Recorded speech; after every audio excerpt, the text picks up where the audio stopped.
As long as they know Taiwan's watching and don't do anything stupid, I think that's sufficient. That's all the action Taiwan needs.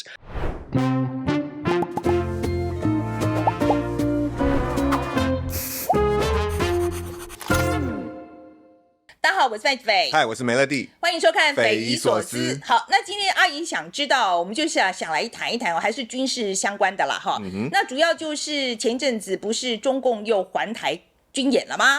好，那看地图来讲蛮可怕的啊，因为他就是把我们台湾围起来，然后就做了很多这个演习嘛，哈。那可问题是，我觉得我们台湾的反应好像大家非常的冷淡，非常的冷淡。我记得那时候呢，外面呢，老共在这个环台军演，我们台湾那时候最大的新闻好像是日本的一个什么我们台湾人在关注新演员到底有没有劈腿。对，我老实说，我连新演员是谁我都还 Google 这样子。那我也不知道为什么这条新闻就变得那么大啊，然后反而我觉得真的跟我们台湾非常切身相关的这个环台军演的事情我们反应非常的冷淡。那当然这是民众啦，但军方的反应应该不是这样子。可是我还是想就找位军事专家来谈一谈，就是这一次从中共的这一次军演里面，我们到底看到了什么？那另外一个呢，就是我也想要知道就是美国的反应是什么？既然要威慑嘛那光是我们台湾展现武力也没有用，所以美国的态度到底是什么？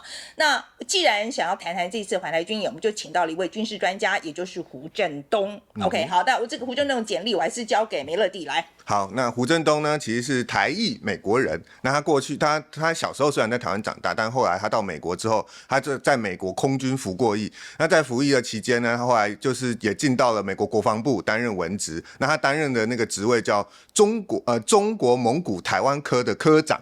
那后来甚至台湾科被独立出来，因为台湾比较更重要，被独立出来之后，他就成为了首任的第一个台湾科的资深科长。这个科长是做什么？其实就是很多军事交流，那时候其实是透过他来跟台湾接触的。是，所以呢，所以后来呢，因为他跟台湾在这个交流方面很深嘛，所以他后来也在 AIT 也担任过副主任，那甚至也在雷神公司，美国一个很有名很大的军火商的台湾区的总经理。所以你看他待过了军队，他待过政府，他也待过企业，所以他对于台湾跟美国之间，不论是国防上面也好，或者是军事武器也好，或者是战略也好，他其实非常了解的。对，而且胡振东对于就是台湾这个国防上面这几年真的是非常的关注了哈。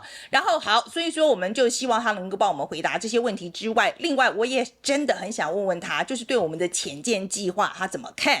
因为如果上一集大家如果有看博明的这个专访的话，可以看得出来这个博明这一派他们的说法是比较不赞成就是我们台湾发展潜舰的。但是我也想看看胡振东，因为他在台湾的事务涉入这么深嘛那我想看看他的意见是什么。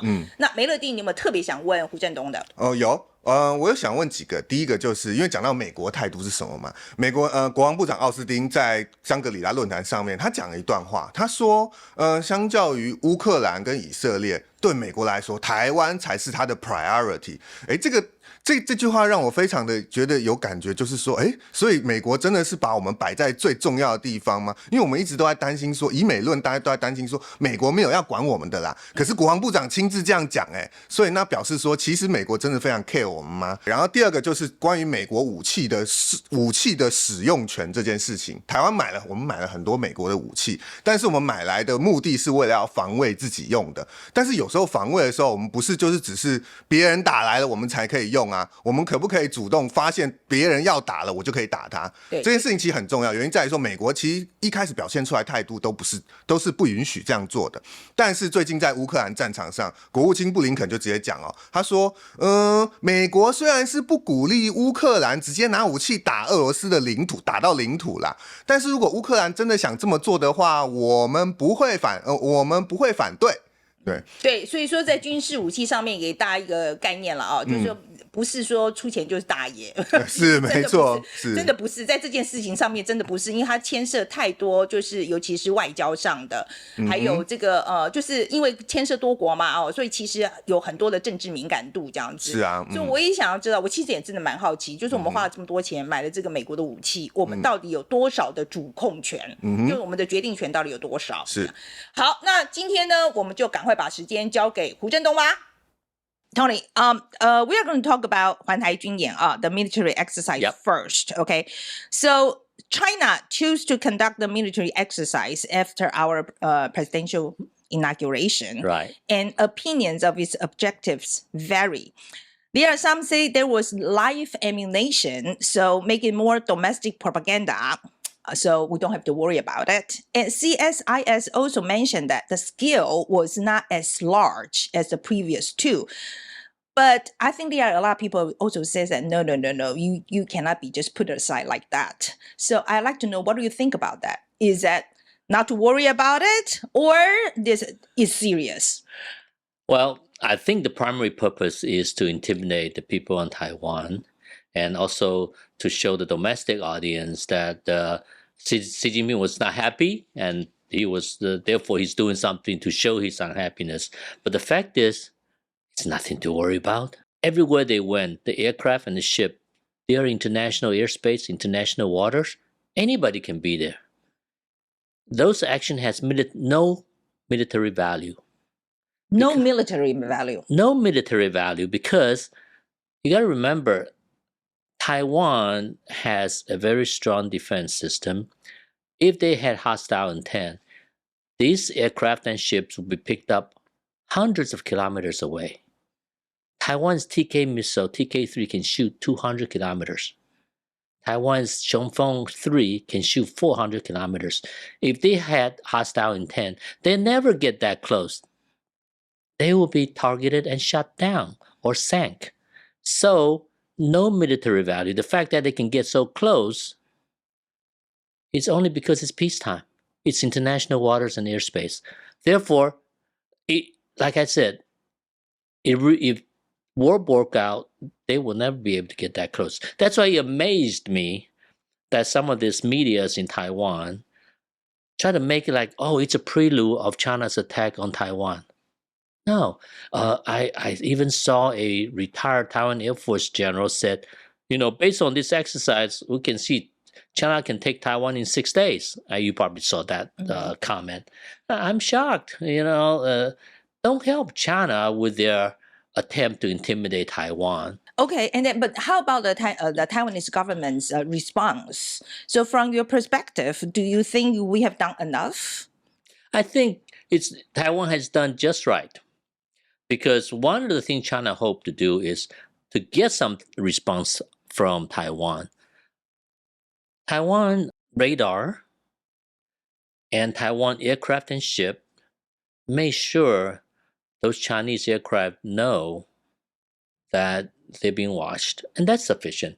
And I don't think Taiwan have overreacted. They kept the distance, and they say, this is my area, you stay there.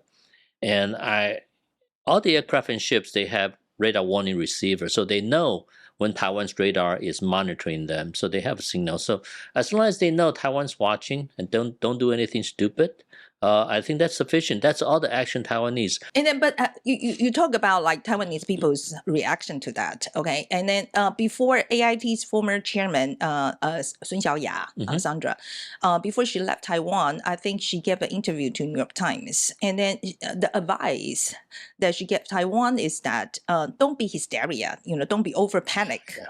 And then, but also cannot be complacency.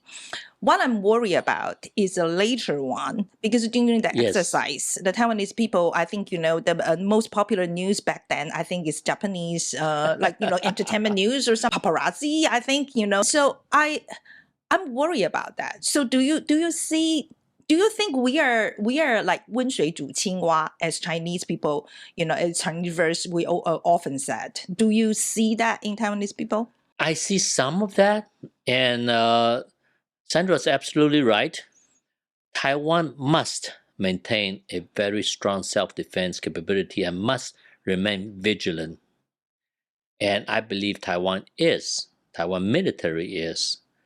And Taiwan people do need to think about this. I think during peacetime, people should be alert to the fifth element activities, the activities that some media and people take to echo what China is doing.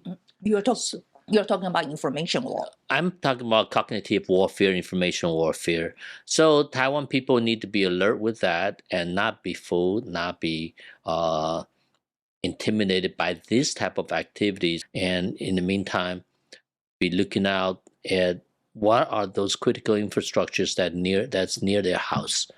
In times of conflict, you want to make sure you do your part in protecting those critical infrastructures, water treatment plants, power transformation, and transfer stations, to avoid being damaged by those Chinese spies and those people that is trying to help the cause of China. Mm-hmm. Okay, and then this exercise, I think a lot of people would say that it's more like a blockading. Okay, so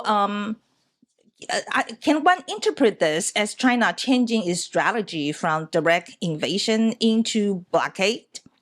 Actually, I suspect China knows that blockade wouldn't work, because if you try to blockade Taiwan, how long does it take effect? Because the ultimate purpose is to have Taiwan surrender without a fight.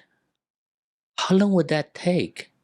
And during that time, once China initiated the blockade, international sanction will be in place. So although people think, Taiwan can't sustain itself, a couple of weeks later, they're all going to surrender. A couple of weeks later, China is going to suffer a bunch of sanctions, and their own trade, their own economy will be damaged. So I don't think China will use blockade. I still believe they will try to do 速战速决 before any foreign help can get here. Because once foreign assistance arrives, there's no way they can achieve their objective. Okay, but let's just say that it's possible. It's not very reasonable, but that says that they still adapt this blockade strategy. So from this exercise, do we see that China actually have the capability to cut off our aid from the international community? I don't think so. On the other hand, it is critical for Taiwan to build up resiliency. Taiwan's fuel, Taiwan's food, Taiwan's medical capability, so that Taiwan can survive under such a condition until help arrives. But in fact, they can execute blockade, because blockade means you have to surround the entire island. The choke points on the east side of Taiwan, to get to the east side of Taiwan, like Miyako Strait and Bashi Channel, they're not under China's control. And if they want to initiate blockade and prevent foreign supply to come to Taiwan, when they deploy large forces outside on the east side, they just show their hands. The world knows, okay, that's the next move, and there'll be counter moves. Okay? And if they initiate attack, for example, those ships that's outside on the east side of Taiwan, I think they'll be in big trouble, because they're subject to attacks from Taiwan on one side and attack from coalition on the other side. So within few hours after the initiation of hostility, I think they'll be more worried about their own survival than attack on Taiwan or attack on coalition forces. So I think they can't execute it. I mean, obviously, a lot of the medias in Taiwan is trying to say that China, they can do all this to Taiwan. I don't think they can do it. I don't think, even with all their ships and stuff, they can do it, because if hostility starts, their ships will be in an area of interest, which is around Taiwan, 300 and some warships around Taiwan, while the coalition forces will be coming through the Pacific. So the vastness and closeness create a situation where it's target rich over here for coalition forces to strike, where China is trying to look where are the coalition forces coming from. Okay, so the kill chain for them to find, fix, track, target, they can complete that. Well, the other forces can complete that, because they know where the Chinese ships are. They're so concentrated in a small area. So, like I said, for military, there's a term target rich. It's a target rich. Because Taiwan's playing defense, Taiwan is shooting outwards, but everything around Taiwan in the Taiwan Strait basically becomes a target, and so it'd be very hard for China to execute. And one thing's for sure, whatever they're doing now, the circling, it's not part of their war plan. Their war plan must have different things that they want to do. Now let's talk about the U.S. response to this exercise. Okay, I think mostly United States have done. One is issue a condemnation statement from Washington, D.C. The other one is have the USS Ronald Reagan in the Philippine Sea, where basically is watching from afar. So does that mean that U.S. cannot do more than that? Well, it's no threat. I'm certain the United States has determined this is a show. It's no threat. If it's a true threat, if you fire a missile, you see different response totally. But this is a show. It's like you just do a tour. People doing tours in international airspace, international sea space. Let them. Truly, let them. If some guys in front of you say, I'm going to hit you, do all this, please, you tire yourself out. Have fun, right? Okay, I got it. You basically saying that, they are not doing anything. Why should we do anything more than that? Exactly. Don't let China to incite a response when they're not doing anything worth a response. And then the following question is about the U.S. restrictions to the American-made weapons. Okay, this is because what happened in Ukraine.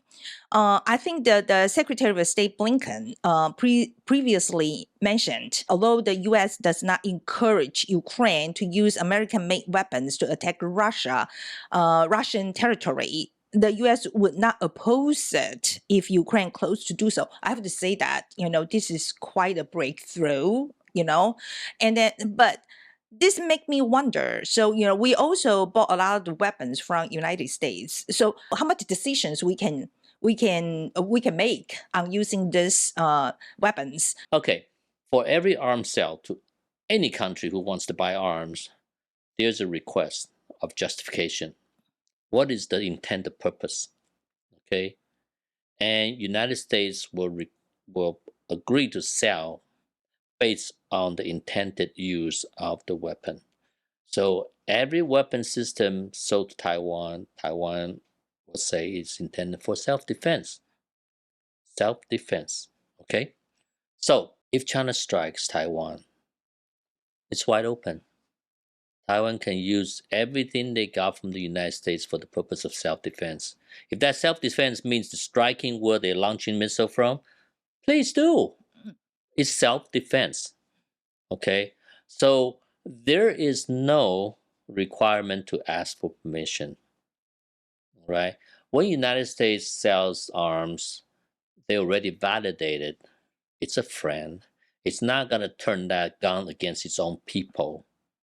Okay, it's not going to sell that weapon to a guy that I won't sell to, a third-party transfer.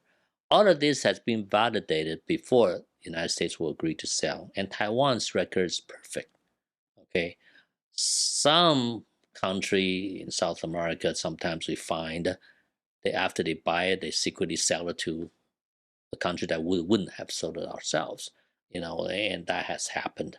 But as long as Taiwan uses it for the purpose that it stated it's using it for, okay, there's no requirement to ask for permission. All right? Okay, all right.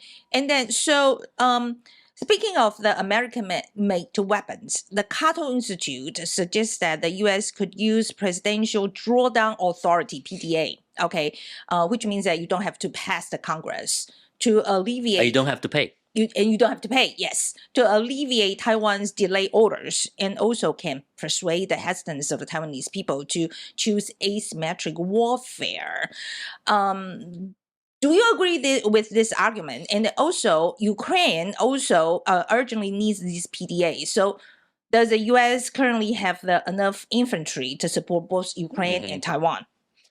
Well, first of all, the use of Presidential Drawdown Authority has nothing to do with trying to get Taiwan to go asymmetric. Okay, it has everything to do with bringing defense capability to Taiwan immediately. PDAs are used to provide quickly a defense capability. All right, so that's why Ukraine is receiving the items and Taiwan is receiving the items.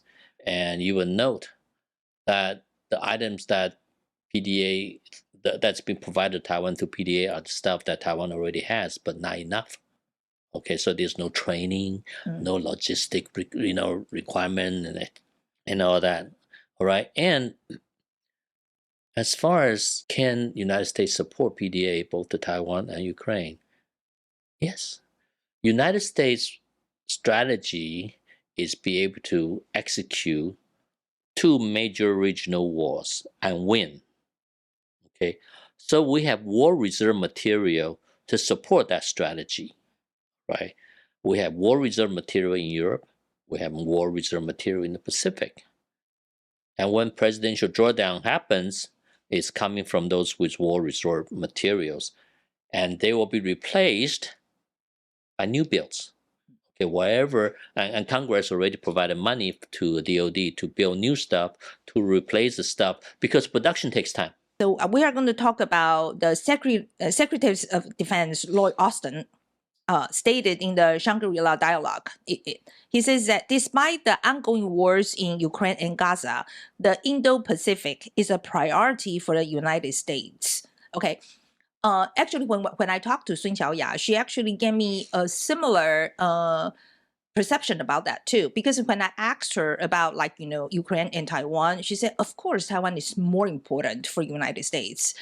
So can we interpret it this way? Absolutely. I think it's important for people to understand Ukraine is actually a European problem. Okay. NATO and United States have successfully contained the conflict in Ukraine rather than allowing it to escalate. Same thing with Israel. So far, the conflict around Israel has been contained, even though Iran certainly like to get all the Arab countries involved, right? So it's contained. Now look at its impact on the United States. What happens if Ukraine lost its war and Russia got Ukraine? Anything? The United States will survive as a nation. It has very little impact. Same thing with Israel. Look at Asia Pacific. If China grabs Taiwan and the United States not able to protect Taiwan or South China Sea, it will basically alter the entire geopolitical environment of the world. United States is the leader of the free world and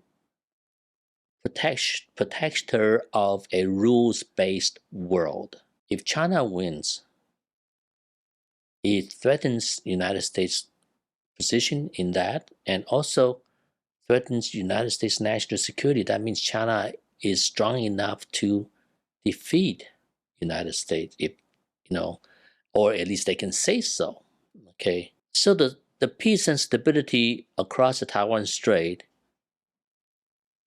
is much more important as a national security issue to the United States because it impacts national survival. So are you saying that Russia is not a opponent on that level?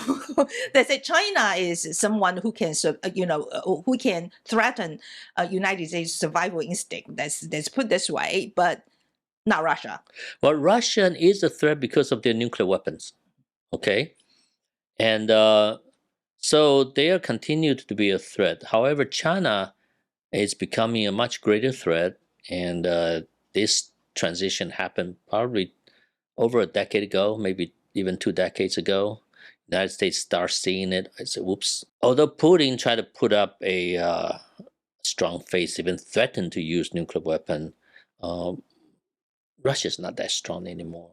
Other than nukes, of course, I hope Putin understands. He continued to raise the nuclear thing. If they use nuclear weapon, he should expect nuclear response. Russia will be destroyed. I mean, the world will be destroyed. It's something that you should not joke about. But he's saying it, He's saying it because he's in a corner. he is in trouble. Okay, and he knows he can't continue to sustain this war, and hopefully it does end soon, stop the suffering of all the people. But the real threat to the whole world is China right now. All right. Okay. And then, the next question I need to ask in Chinese. Okay, this is, please pardon me because it involves too many weapons. Okay. 就是 this is really beyond me. Okay. 美军除了开始重返菲律宾驻军，甚至把最新的提风中程陆基飞弹的系统部署在吕宋岛哈。然后这个提风系统呢，主要是搭载2种武器嘛哈，一种是标准6型跟战斧巡弋飞弹。标准6型是防空和防船。它是一个 multi-purpose， 然后也可以防止飞弹。OK， Yeah, it's very advanced weapon. OK， 基本上是他们过来的时候，这个标准6型就可以把他们打掉，来是这个用意这样。但是巡弋飞弹它是一个射程超过1000公里的地对地，1500 OK 1500的这个地对地的飞弹，所以。这个我们可以解读成，就是美军不是只要强化菲律宾的这个防御，它是整个要吓阻整个南部战区的解放军吗？ Oh, absolutely. That is the main purpose. I just came back from the Philippines yesterday, and I was at Clark Air Base, and so 2 months ago, actually not that long. It was during Balikatan in May. There was a U.S. Army delegation here. There was a lady major who was the commander of HIMARS, U.S. Army. And her boyfriend is commander of the Typhoon system. And he was in the Philippines. And we were talking, and she was talking to her boyfriend. And that Typhoon system was exercising movement within the Philippines using the roads. Typhoon system is 4 launchers with a command system, and the 4 launchers each one have 4 missiles, which can be SM-6 or Tomahawk, land attack cruise missile. So from Clark Air Base, Subic Bay area to Hainan Island, it's about 1,100 kilometers. Okay, from northern Luzon is even closer. It's less than about 900 kilometers, and Tomahawk can reach Hainan Island. Why do I say Hainan Island? Hainan Island is the military power that China uses to dominate South China Sea. There are 3 air bases. There's a huge Navy base with a submarine pin that's inside the hull. Okay, so this is where. If they decide to attack Taiwan, the southern portion of Taiwan is going to be controlled by Hainan Island forces. Okay, so somehow you need to put that military capability at risk to reduce its threat against the countries where they have interest in South China Sea and the West Philippine Seas. So yes, absolutely. The deployment of that system is not just to protect Philippines area per se, but to keep the entire South China Sea open and free and make sure China understand this is not yours. So I believe that's the purpose for at least deployment and temporary deployment of that system. 所以他们做长的，我们可以就集中在短的保护上面嘛？是不是？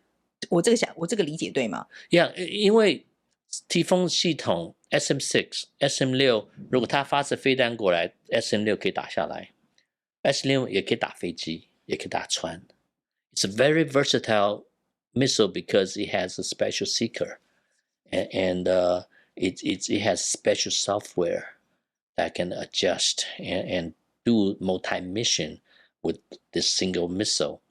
And it's mixed loaded on the Typhoon system where it's mixed loaded with the Tomahawk.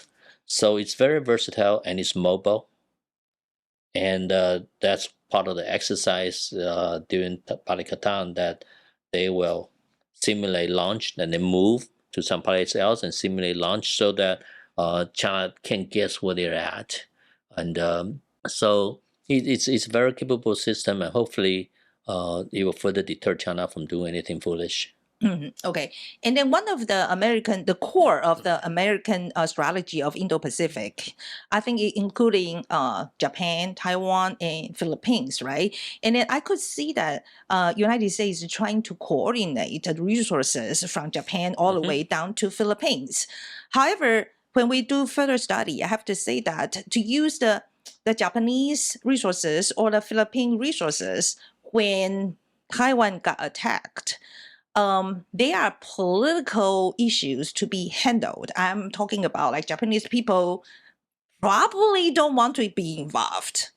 All right. And then the Philippine people only the same thing, they say, yes, we are let the U.S. to use our ports, our airports is to protect the Philippines, not necessarily want to involve when Taiwan got attacked. So do you think it's a concern? Do you think American could actually pull it off if the attack actually happened?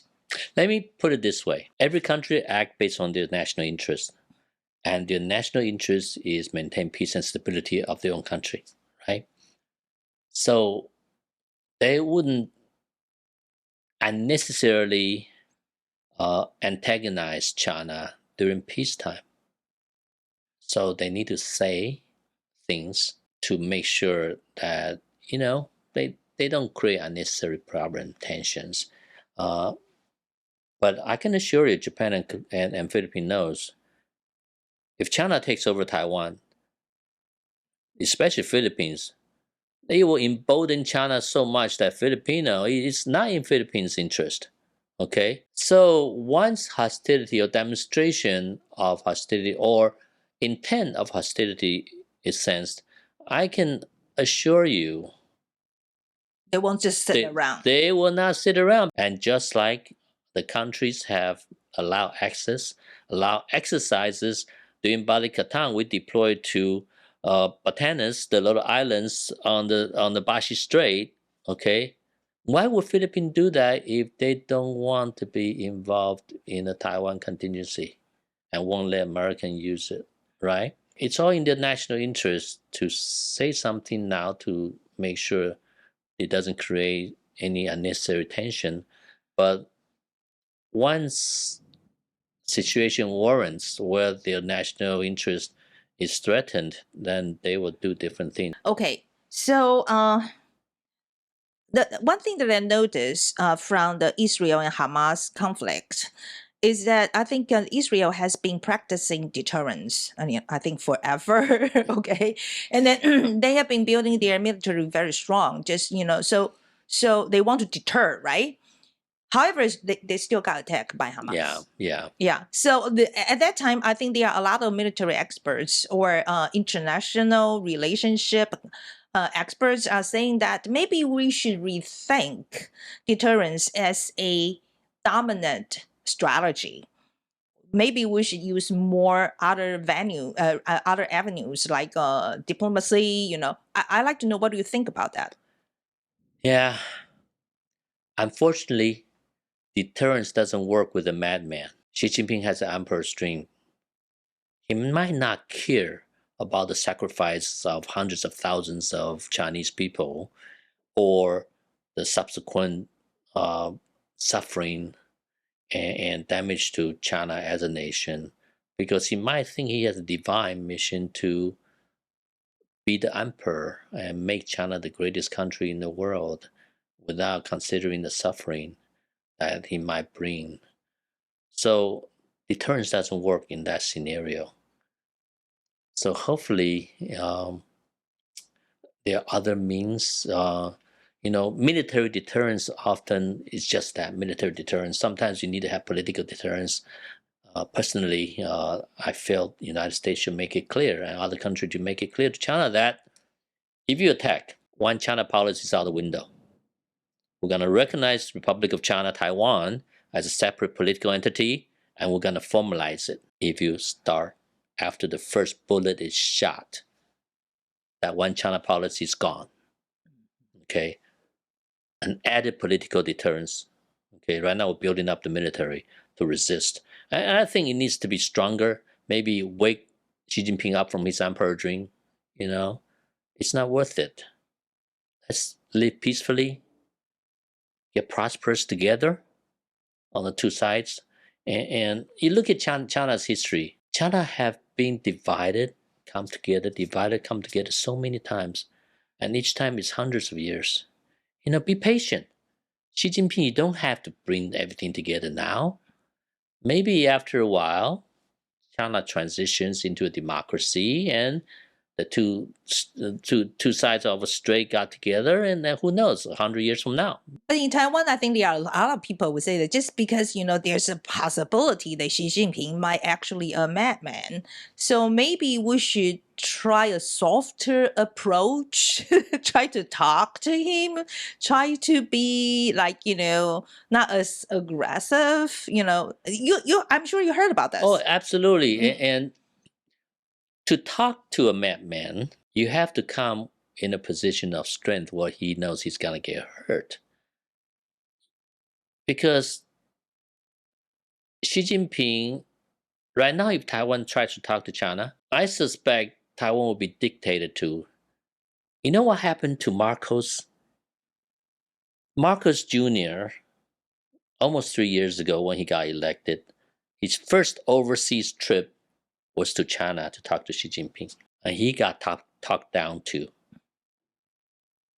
Because he told Xi Jinping, 2022 was the first year Filipinos had to import fish because China is claiming all that area and forbidding Filipino fishermen. So he's asking Xi Jinping to relax. Xi Jinping said, no, I'm a bigger country, you're a smaller country, you listen to me. That's why once he got back, enhanced defense agreement. I think Taiwan will suffer the same fate because that's the personality of Xi Jinping. Talking about Marcos Jr., okay, I think recently he adopted a strategy. I was very impressed. I think it's called transparency strategy. Yes. He brought reporters to the conflict and let them see the firsthand how China is dealing with the Philippines. He also, but I think the government definitely is behind it. That's my suspicion. But anyway, so I think, Philippines is doing this to make the whole world know more about what's actually going on in South China Sea. So do you think Philippines, this transparency strategy is working out? What do you think about? I mean, I think we should do more of that myself. Absolutely. I think Taiwan needs to do more because that's how you win the hearts and minds of the free world. By exposing China's bullying activities. Nobody likes a bully, and China is a bully. And the only way people would know is publicize it, being transparent. So, yeah, Taiwan needs to do more. Taiwan needs to take on those reporters and maybe show them more pictures of Chinese ships and Chinese aircraft intrusions, and maybe get those MND map out internationally. So China is doing this every day. Mm-hmm. Try to intimidate us. They are a bully. But what do you think about sending the fishermen to confront the Chinese 他们的海巡 or their military? Because when I see the pictures of like small fishing boats in front of this really big Chinese vessels, I feel like these are like citizens. They are not military people. Sending these people, civil, like civilians, go to the front line. I still think I feel a little uncomfortable. Well, they have the right to fish, right? And China has been stopping them and confiscating what their catches. And also, you got to remember, China uses their maritime militia, 海上民兵, to do their bad deeds. And that needs to be exposed. So the only way you can expose them is to do your normal work and have them say, hey, your fish is mine, and have that exposed to the world. Now, so far, I think China has not done that, even though they try to claim Taiwan Strait as the internal waters. But I have not heard that Taiwan fishermen is being constantly harassed by China. But if that ever happens, that absolutely needs to be in the news around the world. What Philippines is doing right now, I think I really admire that. Okay. However, I think there's a criticism inside Philippines also saying that you don't have real strength to behind it. This kind of rhetoric or this aggression in media war is actually dangerous. Well, if you look from a very narrow point of view of military strength, okay, a nation's strength composed of diplomacy, information, military, economic, the dime factors. So if you add all that up, Philippines got friends, and so maybe Philippines not that weak, and certainly Philippines has friends in ASEAN, and would support their cause. So I disagree. I think Philippines has strength, a combined national power to confront and to be, because what Philippines asks is justice, and they'll get support. Okay, so what do you think about the possibility of Philippines and Taiwan working together? I'm talking about militarily. I see very little possibility of working together because Filipino, their military strength is not a expeditionary type strength. However, would Philippines open up some of their locations for Taiwan aircraft and ship in times of war? Let's see.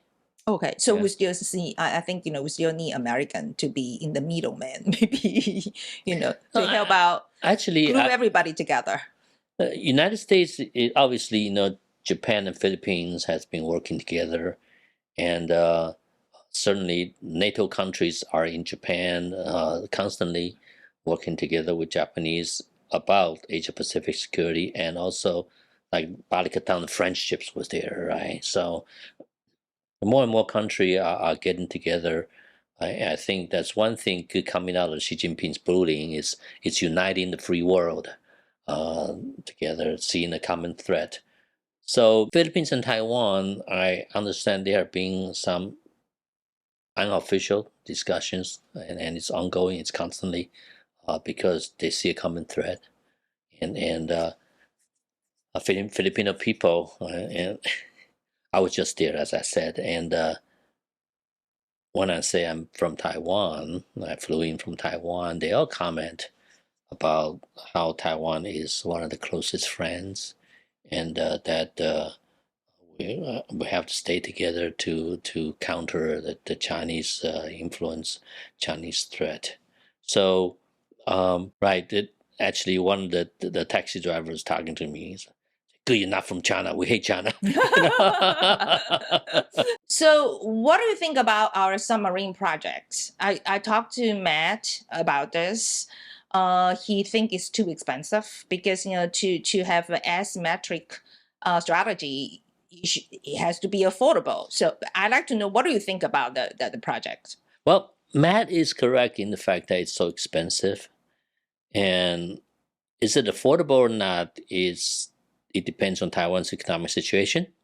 Okay, a submarine as a capability, it is absolutely necessary. Okay, because any aggressor, before they initiate a war, he will assess probability of success. Okay, submarine will increase the risk because they're unpredictable and you don't know what kind of damage they can do to you. Therefore, affects that assessment of probability of success. So, submarine, I believe, is a strong deterrence to have, a capability for Taiwan to have. I won't comment on the cost, whether it's worth it, because cost is a factor of whether it's worth it on your security. It should not be compared just by how much it costs to build, but how much are the things that it can protect. The value of the submarine should be based on the stuff that they can protect. Okay, so if we look at it that way, then maybe it's not so expensive. It's if we can stop the war. Mm-hmm. But I think in the book, the Matt's book, he also mentioned that our submarine is not stealth enough. It's actually very noisy. So we're just saying that we are actually, you said that, depends on what it can protect. I think there are a lot of people doubt that. I don't know the information that Matt has. This submarine is going to be diesel electric, okay? So when it's running on electric, it's very, very quiet. So, but its need to charge battery, when it has to run the diesel engine to charge battery, it'd be noisy. So it needs to be in a protected space to do that. But it is able to run on battery for a long duration and get out there and do its things. So it's noisy. I think we should put it in the sense of when he recharges the battery. But when he's running on battery and just the electric motor going, I don't think it's that noisy. But then, like I said, I don't have all the data, and I won't get those data. But so I don't know what Matt have access to. And the other thing is from this is from Jie Zhong. Okay, he actually told he says that our weaponry system is actually from the United States. However, because the Pentagon, I think is not the U.S. the Biden administration. The Biden administration actually disagree with Taiwan developing the submarine projects. So if the Biden administration is reluctant to provide the necessary weaponry system, probably for Taiwan to develop the submarine project, it's very difficult. I'd like to know what do you think about this assessment? I have no idea, and I have not heard. But the fact that export license were approved it tells me that the U.S. government is not against Taiwan building a submarine. The fact that the sale of the Mark 48 heavy torpedoes and Harpoon submarine-launched missiles tells me the United States government is not against the submarines that Taiwan built. So I don't know about the statement that Biden administration is against Taiwan building a submarine. Might be individuals, but usually you can tell by the approval of export license whether government support or not. And so far, I'm not aware of systems that was denied to Taiwan on building of the submarines. Okay, so Tony, we talk a lot today, and this is usually the last question I will ask my guests. If there is one message you'd like our audience to take away today, what would that be? Peace through strength is the message. Taiwan has to adapt peace through strength, and that strength, not just military, but economic, and certainly unity. I think that's what Taiwan is lacking right now. The unity that's required that allow Taiwan to remain strong. But then it's the function of China's cognitive warfare. China tried to tear Taiwan apart from the inside and continue with the fake news and continue with the pro-China media that help repeat China's message. And so a portion of Taiwan's population subscribes to that message. Oh my God, we gotta die. China's too strong, and I hope that changes. So peace through strength is the message I'd like to leave with the audience. Thank you very much. Sure. Thank you. 那我们最后还是讲一下 take away 哈。那我最重要的 take away 当然还是潜舰啦哈。是。那我们听胡建中这样讲，很明显的，他跟这个伯明他们这一派的这个想法是不大一样。那第一个。他赞成就台湾发展潜舰计划，他觉得有必要，而且他也认为是不对称作战里面很重要的一环。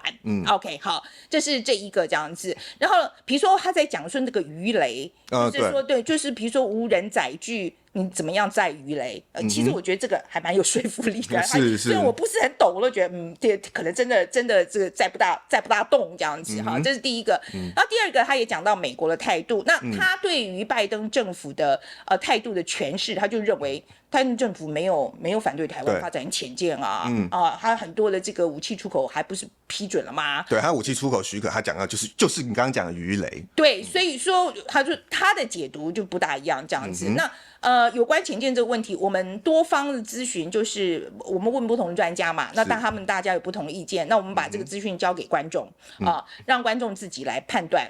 就是说，你觉得这我们潜舰计划的前景怎么样？这样子，OK， 好，阿梅乐迪换你讲歌。好，其实胡振东跟博明他们在有一个论点上面是一样的，就是讲到 deterrence 到底有没有用？因为台湾现在感觉上要开始推不对称作战嘛，那不对称作战有一个点就是你要想办法去 deterrence， 那可是。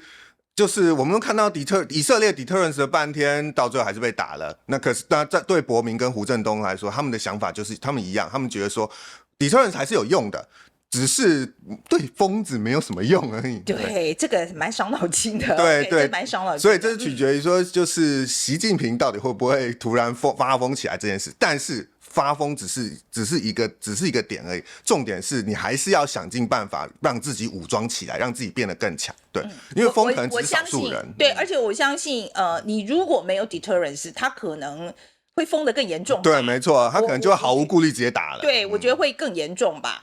然后还有没有？对，然后就那接下来再讲说，所以说就是如果 deterrence。对疯子比较没什么用的话，那我们可不可以就用谈的方式去安抚他们？胡振东的想法还是一样，就是你要谈可以啊。其实这一点他跟博明讲一样，他是说你还是要先变强，你要够强，你才可以去跟他谈。他就讲说菲律宾的例子，菲律宾也想要跟中国谈啊，但是习近平没有要理他，为什么？因为他觉得你太小了，我干嘛要跟你谈？对，你不够强，那我就直接碾压你就好了，我不要干嘛要理你？对，不过菲律宾这个事情啊，我觉得大家还是要再观察了哈。是，主要是这一次因为发生了那个就是中国的他的海巡包围那个菲律宾军舰的补给船的这件事情啊，的确是在国际上引起很大的风波，但是这的确也显示了菲律宾一个很为难的处境，就是说你要跟他正面硬干，但是你又没有足够的军事实力 backup 的时候，这其实蛮难看的。我说真的蛮难看的，而且对于我觉得菲律宾民众的